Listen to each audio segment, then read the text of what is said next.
Ce rêve méritait l'Oscar du meilleur décor. Parmi tous ceux que j'avais faits dans ma vie, il y avait aussi celui où je m'enfuyais en courant d'un château d'un vampire. Mais le décor de celui-ci était vraiment imbattable. J'avais alors 12 ans, j'étais en 6e, j'étais pas très bien dans ma peau. Et j'étais amoureuse d'une fille qui s'appelait Cyrine. Ce rêve avait vraiment un statut spécial. En plus de l'Oscar du meilleur décor, j'y avais eu mon premier flirt, bien avant d'avoir embrassé une fille dans la vraie réalité. Ça fait vraiment branleur et tordu, mais mon premier flirt, figurez-vous que c'était dans un rêve. On vous remercie pour cette lecture magnifique qui m'a bouleversé.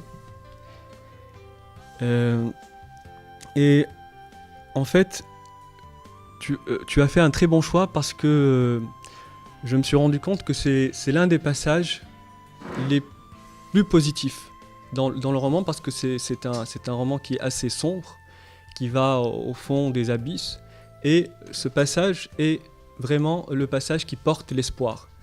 Et il est présent à ce moment, il est aussi présent vers la fin, et je pense qu'il peut être la clé de quelque chose de positif.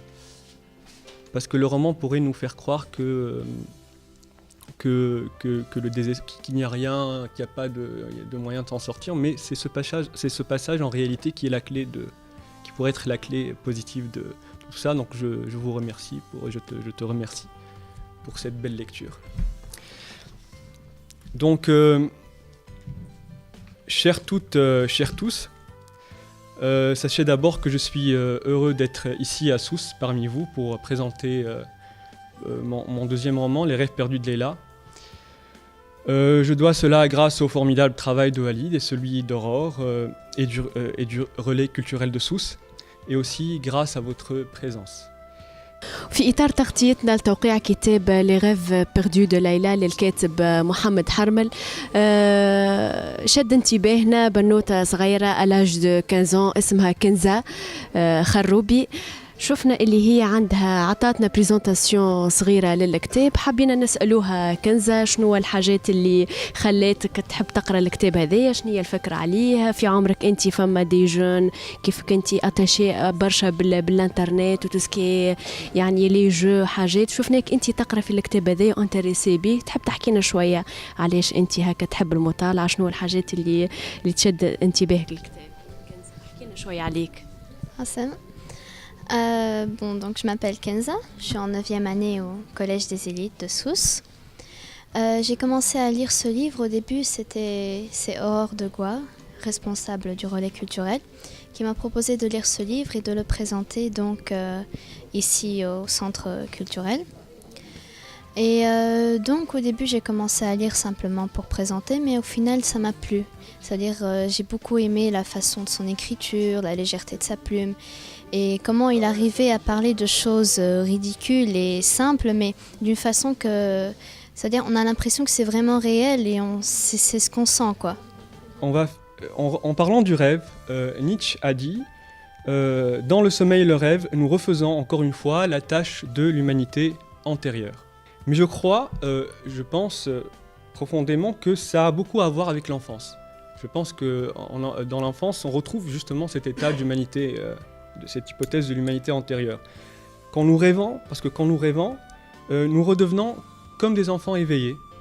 Notre peur se projette dans l'objet et l'imagination excitée par nos affects se confond avec le réel.